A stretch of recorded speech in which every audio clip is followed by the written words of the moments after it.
Who got out today? Yeah? Who got out late today? Like, who waited until like 10?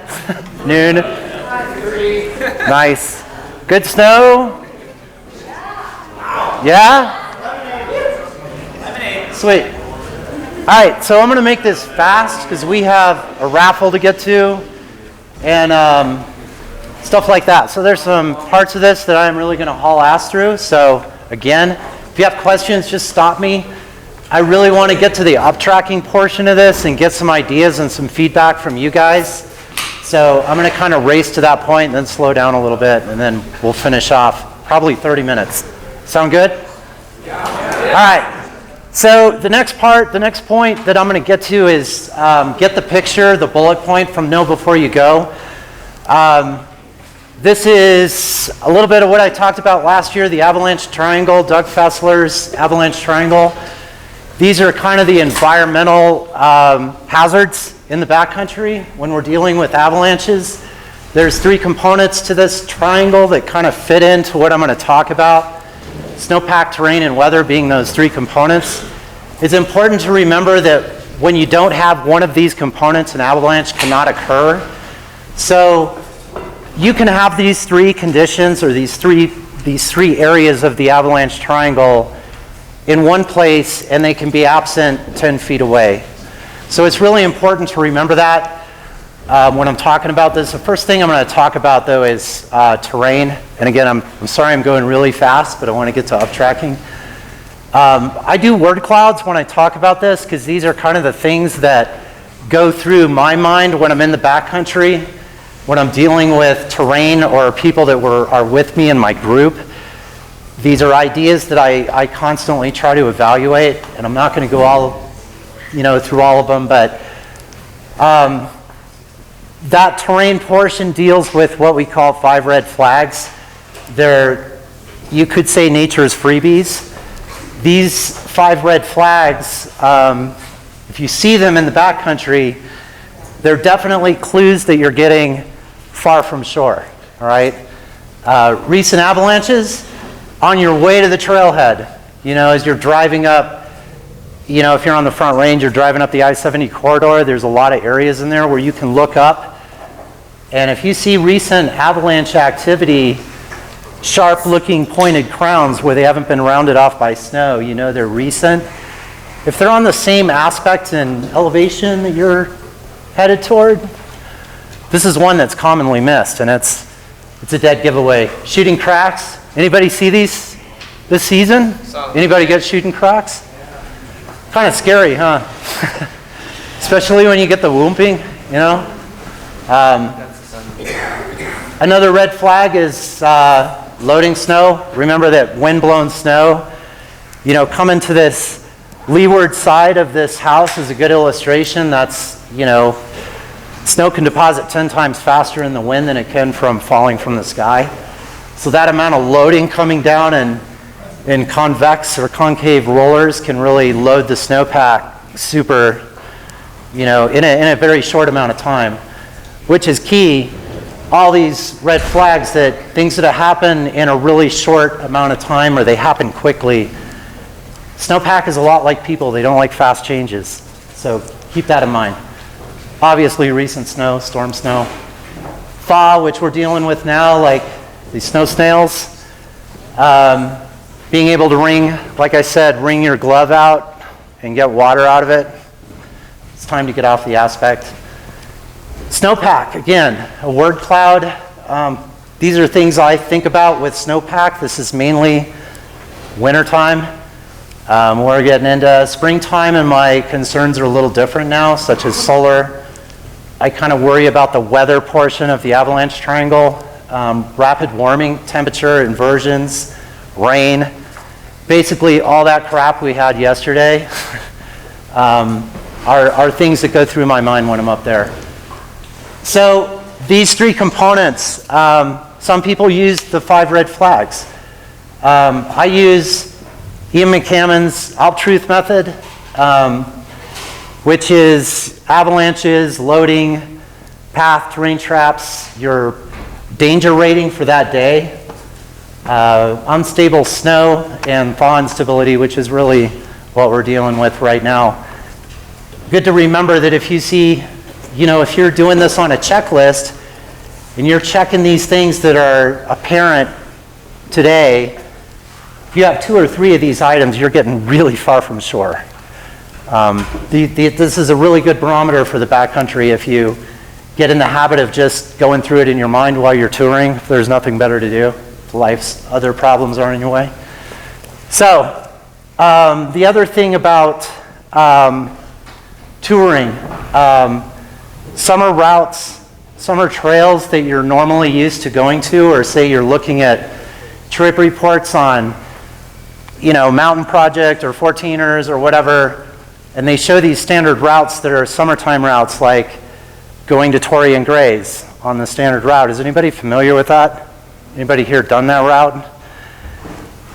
When you ski that route, if you were to be on the summer trail, it's very dangerous. It's a dangerous hillside above you. If you just come out into the meadow a little more, you're kind of avoiding this whole upper avenue that's above you.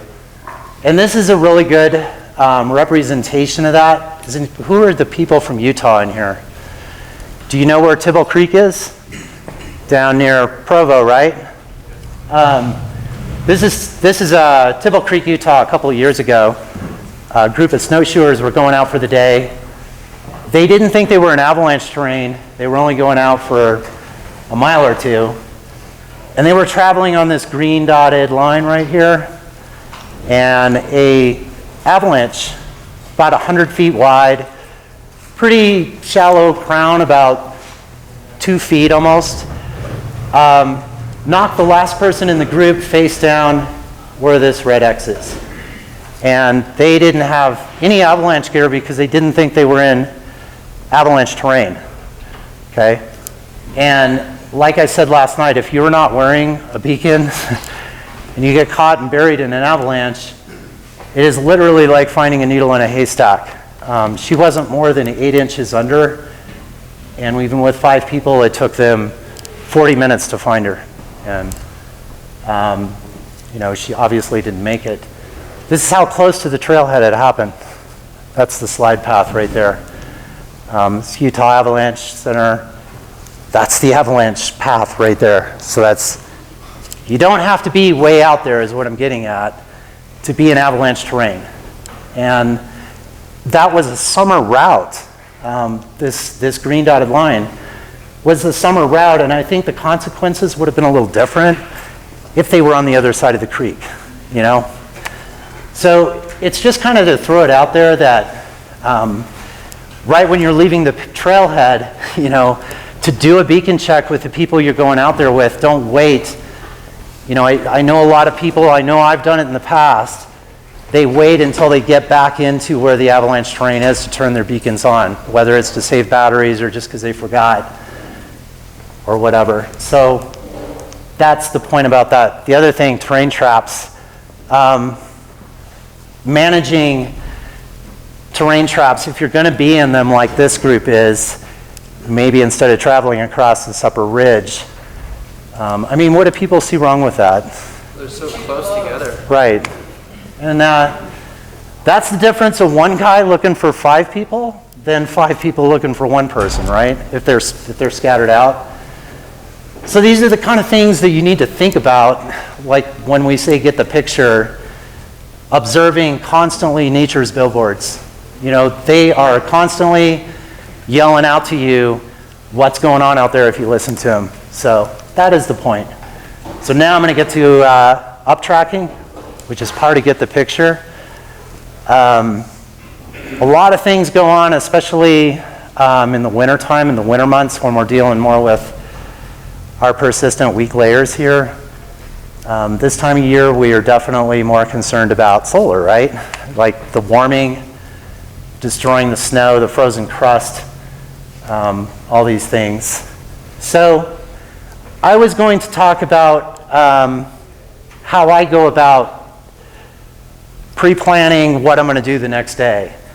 And this is Grand Turk right over here off of Mullis Pass.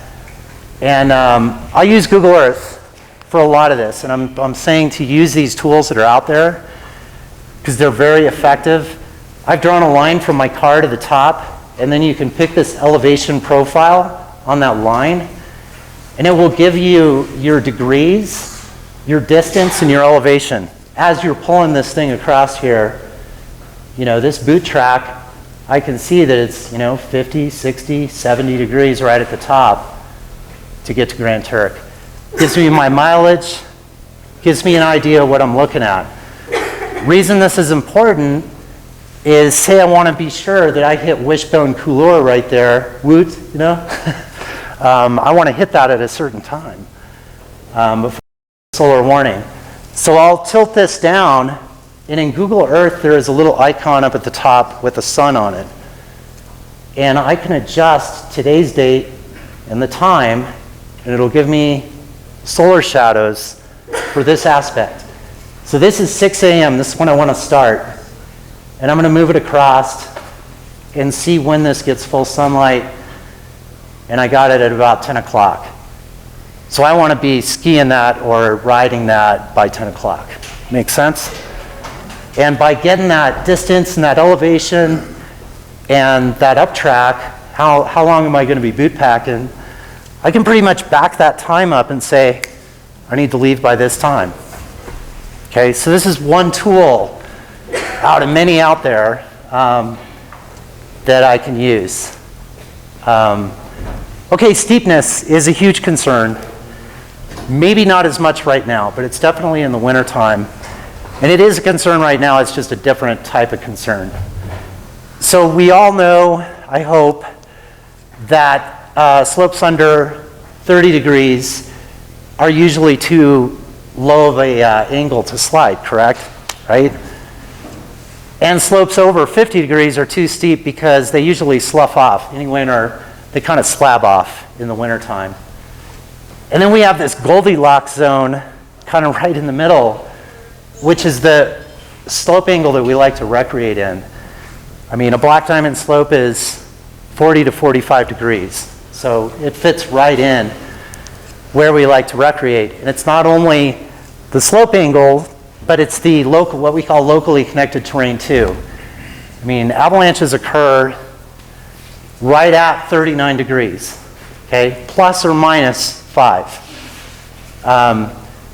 So terrain that you're connected to in a slab avalanche, because slabs are a tricky business, man. I mean, you can propagate a crack for whatever reason on locally connected terrain that actually isn't steep enough to slide and bring stuff down on top of you. Happened at Kelso Ridge. Happened on the Tibble Creek thing that I just showed you. They actually weren't traveling on, that Goldilocks zone, but they brought it down on top of them. So it's really important, I guess what I'm saying is, it's really important to pay attention to what's around you constantly. CalTopo. Who uses CalTopo in here to figure out slope angles and stuff? Cool. So CalTopo, it's online, it's free. Again, I'm going to always use Grand Turk in these examples so that I'm kind of staying uniform. But here is our angles down here. 20 degrees, 28 is yellow, 40 is red. I can kind of get an idea of my slope angles by using CalTopo and see what kind of fits into that Goldilocks zone. CalTopo, you can do a KMZ file or an image overlay, bring it into Google Earth. Then you can rotate it. And I can take a look at this whole thing, and I can start planning my route and figure out what my up track's going to be and what my down track's going to be. And by using another tool, can make this opaque so I can look at the terrain and still see a little bit of what's going on the CalTopo map. So it's a very cool tool to use, and it's like airbags, it's like, all these things, they're one more tool in the toolbox that can make this whole, backcountry experience a lot funner. Okay, I'm going to go over like what John was talking about to me. Trifecta is when you like to do multiple peaks at the same time. So I started with my 1, and I have my sun angle at 6, or I want to be here at this point at 8 a.m. And then I want to drop where that green line is. If I can't, or it's bad, I'll come back down the blue line. So I always have an alternate plan, because it's a decision point, whether it's a group or me or whatever. But if that were good, I want to be to this point by 10:30, so I'll move my bar up to 10:30. I'll see where my shadows are, my solar angle for this date. If that's good, I'll go down that slope. If it's not, I'll take the blue line back to the car. Then I'm going to uptrack here, another decision point, and I'm plugging all these things in, and it's like by here I want to be here by 1 o'clock. So I'll move my bar up. Now we're pretty much in full sun on every aspect, and I want to come out right here. If I can't because it's warm too much, I'll pick the blue line because it's been in the shade longer. So all these are kind of tools. I guess that's what I'm throwing out there is this stuff. The technology that's out there is amazing. So, if you use it and you're discussing this with a group the night before you go out over beers, it makes the next day really easy because you've already decided this is where we're going to decide if we're going to keep going. You don't wait until you get out there in a weird area. It's like, is the weather doing what we thought it would do at this time? We've checked the weather, we've checked the avalanche forecast. So that's awesome. All right. What I do a lot of times, especially this is Lincoln Falls, for areas that I have not been at, is I will print a picture of the aspect that I want to do.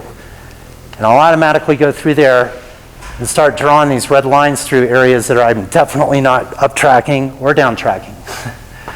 I'll start picking routes in green that are probable descent routes or ascent routes.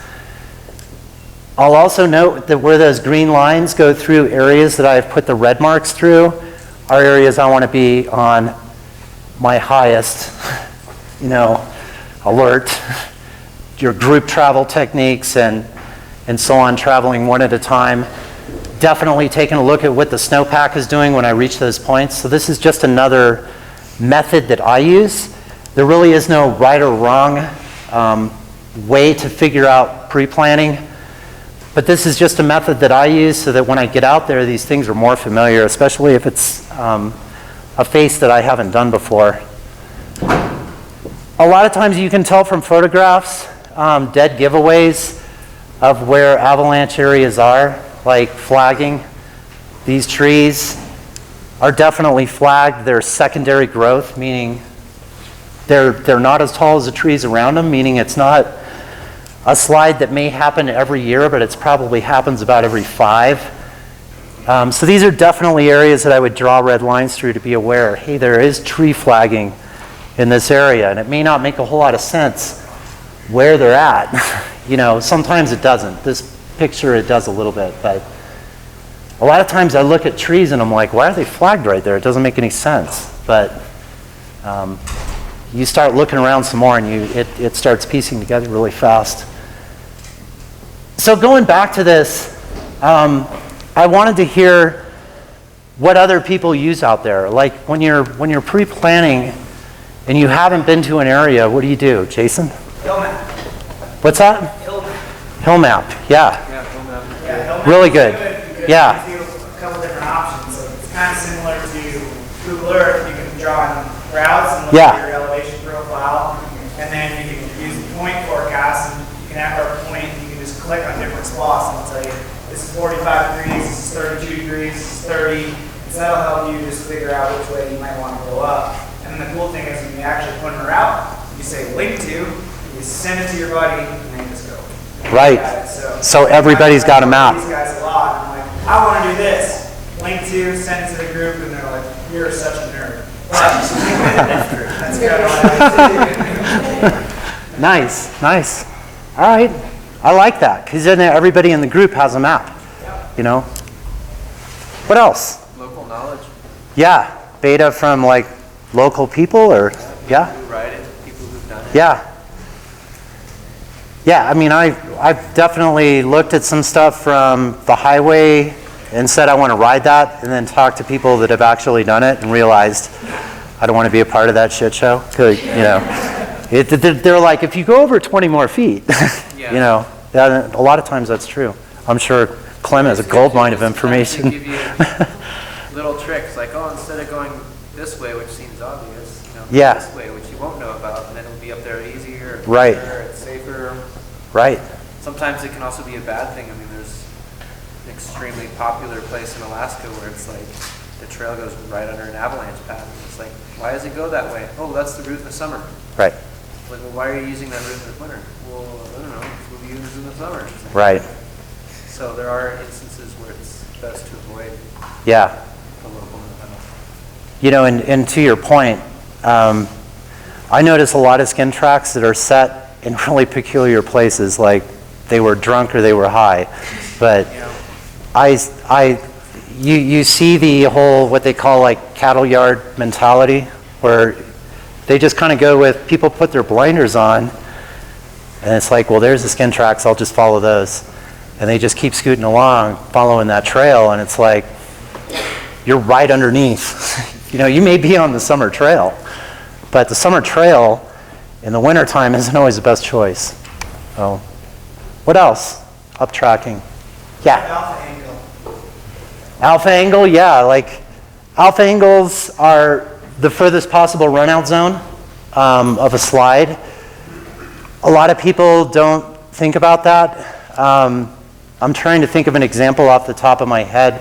Sheep Creek is close, but they were caught in a little bit of the alpha angle that you're talking about. It's basically saying that you would think the slide would stop here, but when you add snowpack and filling in all the convex and concave areas, the run-out angle can actually be a lot further than you think, especially if it's moving on loose layers. And it can... East Vale Chutes would be a good example of that. East Vale Chutes, that is definitely a good one. Yeah. Is there any simple metrics or something we can do to kind of understand far enough away? There are complicated trig formulas. Kind of just something. Yeah, I mean, you can look at an area, and if you're dealing with 1,000 feet of vertical that can slide, and it's on this angle, you can gauge how far out you need to be out of the way of that mess if it were to come down. Yeah. I mean, when I'm traveling underneath suspect slopes, I give myself a pretty wide berth. Depending, it's irrelevant what the skin tracks are doing. A lot of times I will intentionally set a new set of skin tracks. I just, not only are they a lot of times the most inefficient way to get from point A to point B, but I'm like, what were they thinking? So, just to kind of put it from my perspective, a lot of this is dealing with hard science. And in hard science, you are most of the time trying to find questions, not the answers. So I always question myself when I'm out there, how can I be wrong? And I quiz, there's got to be something. How am I wrong? I'm not always looking for the way of how I'm right.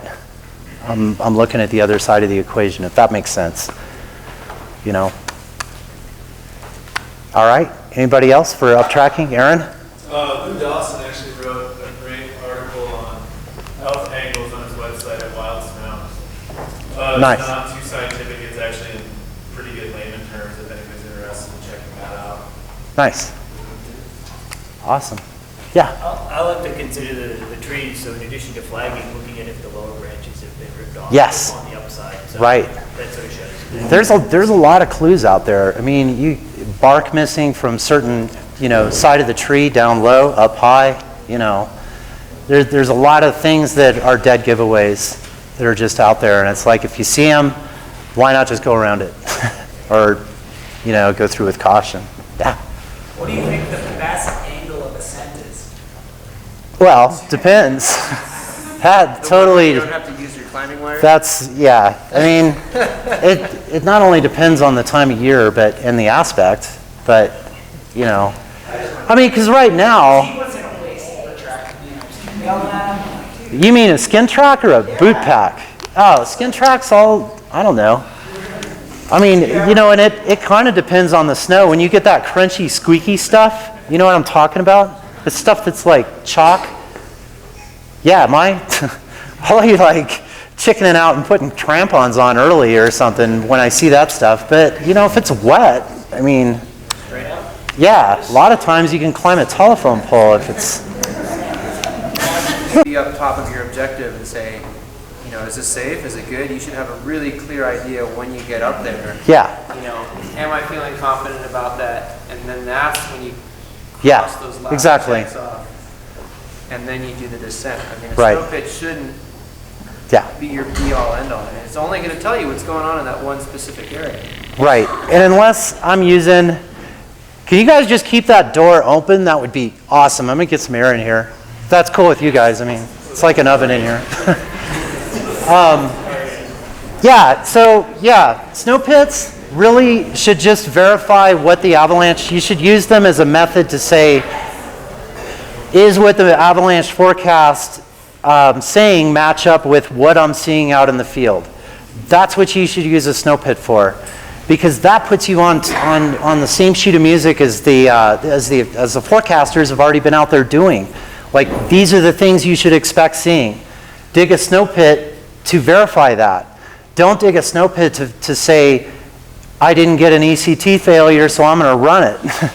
Because 10 feet over, you're going to get an entirely different, I can guarantee it, you're going to get an entirely different, you know, ECT a few feet away in the shade, or just even on a different wind-loaded aspect. Your results are going to come out somewhat the same, but you know, your layers are going to be roughly the same, but your test results and your shear results are going to come out a lot different. So I just, you know, want to throw that out there. Yeah, Aaron? I think it would be also good to point out that it's probably better to dig 100 times with your hand as you're skinning up versus one snow pit. Yeah, exactly. So you can kind of get a barometer of what's going on as you're going up. Is that what you're saying? Yeah, exactly. So you're Yeah. digging a bunch of hasties Right, versus one official snow pit. right, Yeah, that makes Yeah, sense, good point. because then you can really cover a lot more ground. right. And just Yeah. Yeah. All right. See, yeah. Oh. Okay, I'm going to keep moving along. Last thing I'm going to run through, I ran through this last year. I think it's a very important part of this. The human factor. I talked about this exterior triangle as being kind of the environmental hazards that are out there. You can use red flags or Alptruth or whatever. Human factor kind of fits in the middle of it. When you go through a pile of 800 or 900 avalanche incident reports, the fatalities that have happened, the incidents that have happened, you'll see that over and over again, the human factor is prevalent through almost all of them. It is a repeating incident. And the way that happens is because there's kind of two different thought processes, analytical and intuitive. Kind of like what I'm talking about when you're out in the backcountry is this. So you got this intuitive way of thinking, like unconscious. You're just kind of running on autopilot. It's a very effective way to think in everyday life's problems, and we get really used to doing it. And then there's analytical thinking, where you're basing your decisions strictly on facts. Not the way you feel, not the way the group feels. It's strictly science-based, factual ways of doing things. Two different thought processes. And that kind of plays into this acronym FACETS. So I'm using Alptruth for my environmental hazards, and I'm using FACETS for my human factor. And it's these 6 facets that I'm going to go through one at a time. Heuristic traps. Familiarity. Assuming that things will be safe because they have been in the past. It's kind of like a hindsight bias, where, you know, I've ridden this whatever line up there hundreds of times and it has never slid, you know, right, because you're basing your thought process on intuition and not facts. So that is a big heuristic trap, by the way. Acceptance. allowing, your desire for your acceptance with other people to override your own decision-making process. I know I've seen it. I'm sure everybody in here has seen it. And that's a big one. It's a big one too. Consistency, a fear of appearing indecisive or unsure or, inconsistent. Such as, we've come this far, even though the weather is turning crappy, they didn't forecast this, we might as well go all the way, we're only 100 more feet to the summit.